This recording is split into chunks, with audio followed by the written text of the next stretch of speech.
querido amigo e amiga do canal Raciocínios Espíritas. Esse é o bloco Psicologia Espírita, bloco do canal Raciocínios Espíritas. Estamos estudando a obra Pensamento e Vida, obra do espírito Emmanuel, psicografia de Chico Xavier. No capítulo de hoje, iremos examinar o capítulo 2, que é intitulado Vontade. Esse capítulo, Emmanuel narra e esclarece a respeito de uma das potências da alma. Aliás, o termo potências da alma foi dado por Leon Denis na obra O Problema do Ser, do Destino e da Dor, quando elencou a vontade como sendo uma das potências da alma, se não a potência da alma por excelência. Porque quando a gente fala em vontade, a gente pensa em escolha, em preferência, em deliberação, em livre-arbítrio, né? E tudo isso tem a ver com vontade. Mas o que Emmanuel quer aqui examinar nessa obra e nesse capítulo, ele define vontade, ou ele está investigando a vontade como sendo o elemento interior, o aspecto interior, subjetivo, dessas manifestações exteriores. Escolha, livre-arbítrio, tomada de decisão, atitude, comportamento. Tudo isso tem a gerência.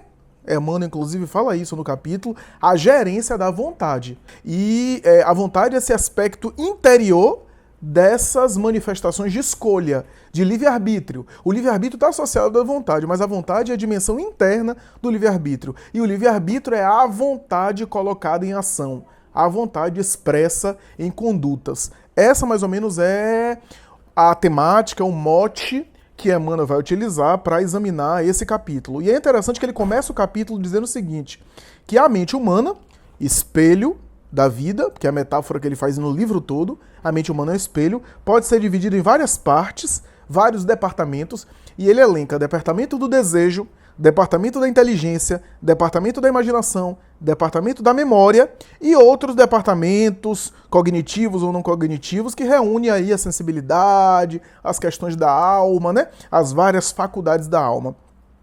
E ele coloca que todos esses departamentos têm um gabinete central. E esse gabinete central é o gabinete da vontade. E Emmanuel define vontade assim: a vontade é a gerência esclarecida e vigilante, governando todos os setores da ação mental.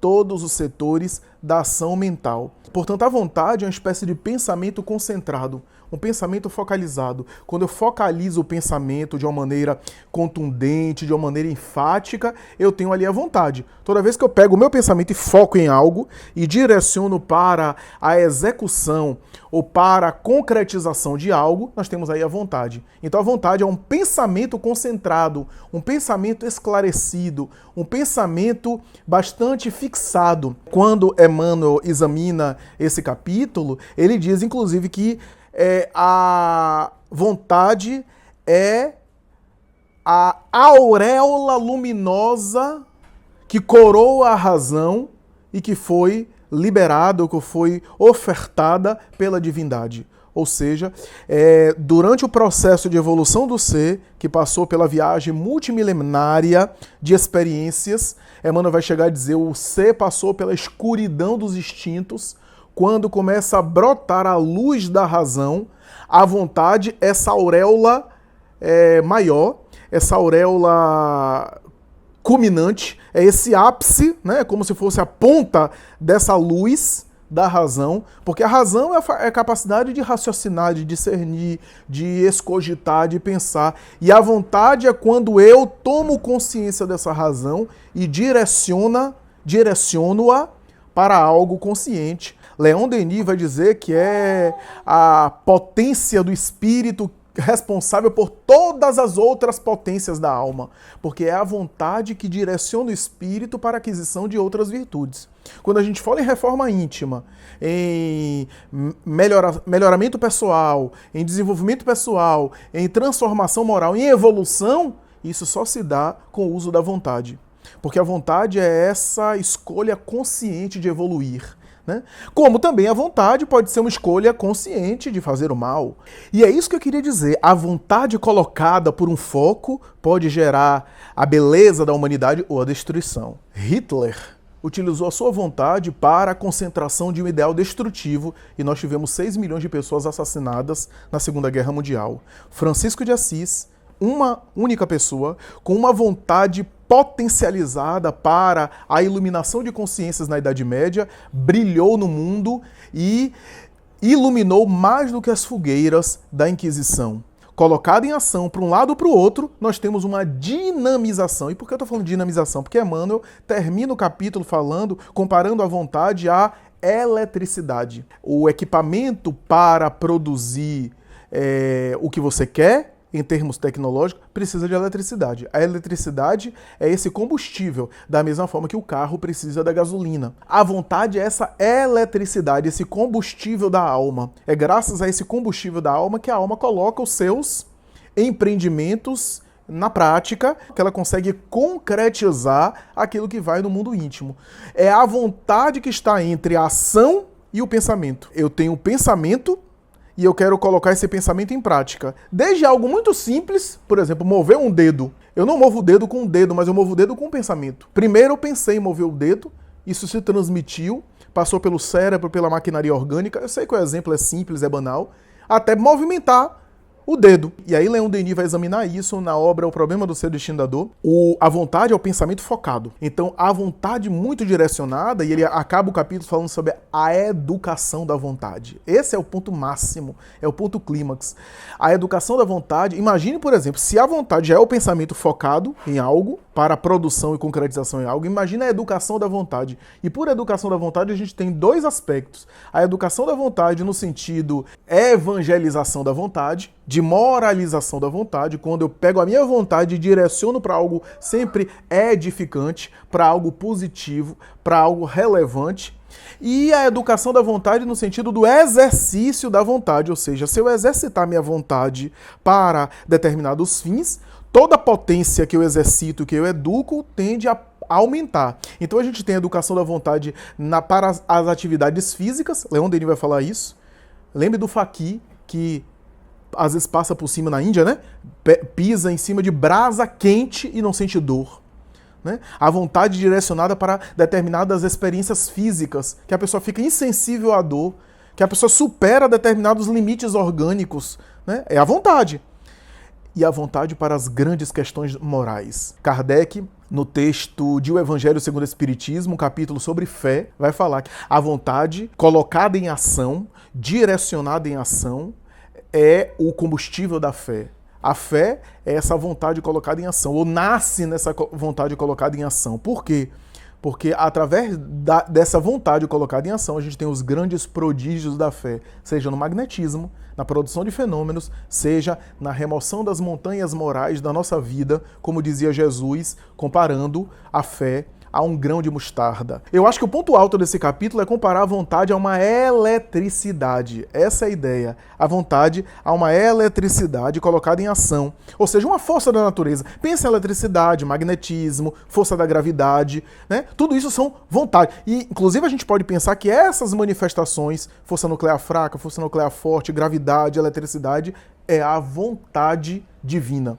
É a vontade divina colocada ali, né? A vontade divina expressa. E Emmanuel termina o capítulo e gostaria de mencionar dois itens nesse final de capítulo. O primeiro é o seguinte, citando os departamentos da mente que ele elencou: desejo, inteligência, memória, imaginação, como grandes departamentos da alma, mas sem a vontade direcionada, a memória não é bem utilizada.